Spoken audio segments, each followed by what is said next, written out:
the AFC North predictions. Let's go. Well, number 4, we got the Cleveland Browns.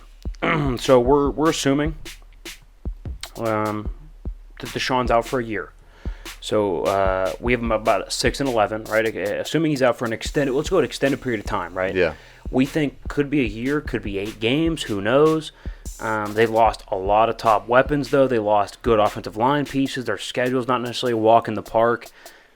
I like Jacoby Brissett as a backup quarterback. If I have to play him for 4 to 5 weeks, I feel good about it. If I have to play him for 8 to maybe a full season, I'm not sure that he's consistent enough to win at that level. Yeah. I think the roster could steal you about 5, 6 games. I'm not sure Brissett can win you much else on his own.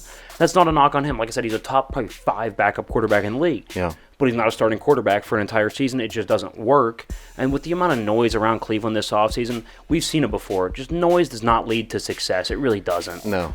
It's the extra stuff that gets in the way. It starts the drama in the locker room. It starts the beef between 2 different players on the same team. Yeah. And that's really when things start to go off the rails. We saw it in Cleveland with OBJ and Baker. There was already noise there, and it only escalated things. So I agree. Okay, at number 3, let's go with the Steelers at 9-8. I know. All the Pittsburgh fans are a little upset.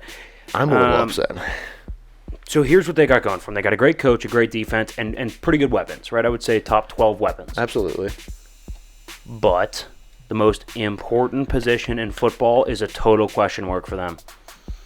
Mitch or Kenny Pickett are both shots in the dark right now, I feel like. And I think even the ceiling for Mitch Trubisky, I think Mitch's best season, say he goes 25 touchdowns, 7 picks, to QBR somewhere around 93-ish, roughly, completes about 66% of his throws, QBR 93, 94. Best case scenario, still lands him about the 16th best quarterback in the league.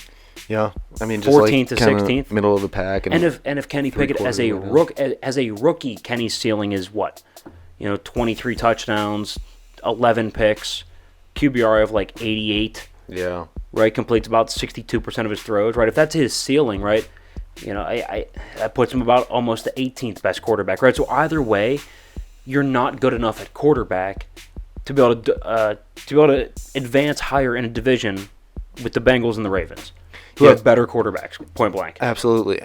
That's the point of emphasis on any team in the NFL. And if you're going to have a mid to bottom tier quarterback, it's just not going to land you very well. Now, I do think that this team and this roster has enough talent on it to kind of right the ship, and I think the defense is fantastic. So you don't really have to worry too much there. I would like to see a little improvement on the secondary, but other than that, you have a great pass rush. You're going to go get after a lot of guys and sack a lot of quarterbacks.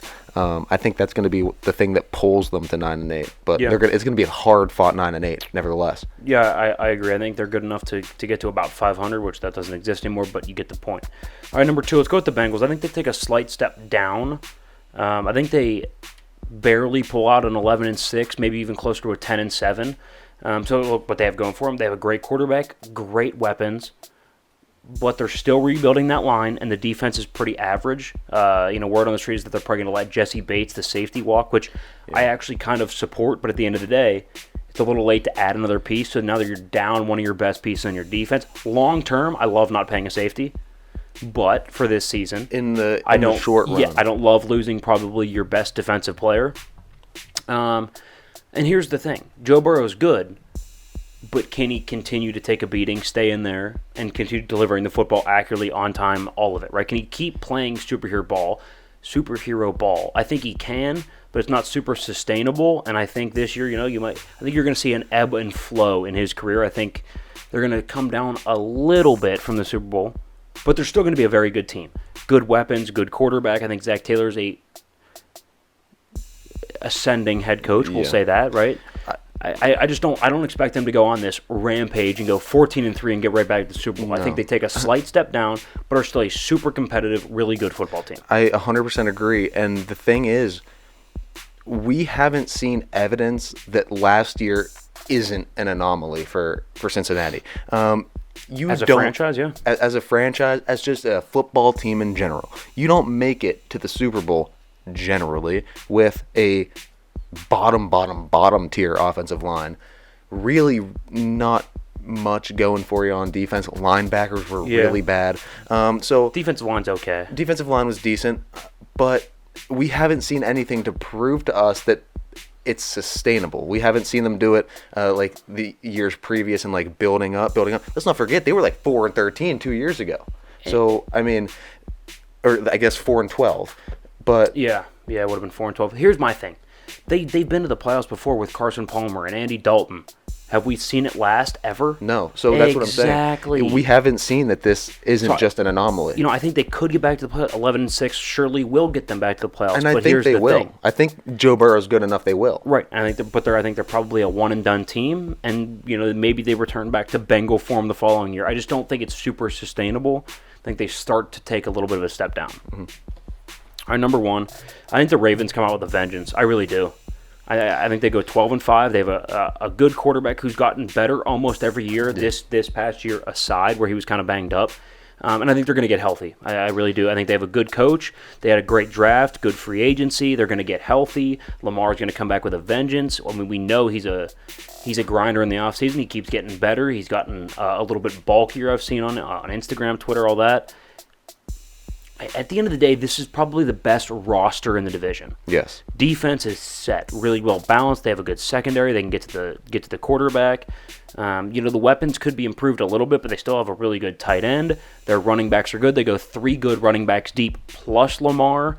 Their wide receivers are good, not special. I do like Rashad Bateman. Yeah. I think they're a well-balanced team. Their offensive line's good, and obviously, like I said, a good coach. And I think Lamar comes out with a vengeance. And I think they will get healthy. They've been injury-riddled for 2 years. It's been bad because they've had a top roster, and I think the best roster in the division now for 2 to 3 years, and we haven't seen it shine through whatsoever because their positions of need are always hurt. I don't know how they always catch that injury, just that bad stroke of luck right there, but they always seem to. Hopefully they can stay healthy. I'd like to see a full strength Ravens team and what they can do and what Lamar is capable of doing now because he has been getting better.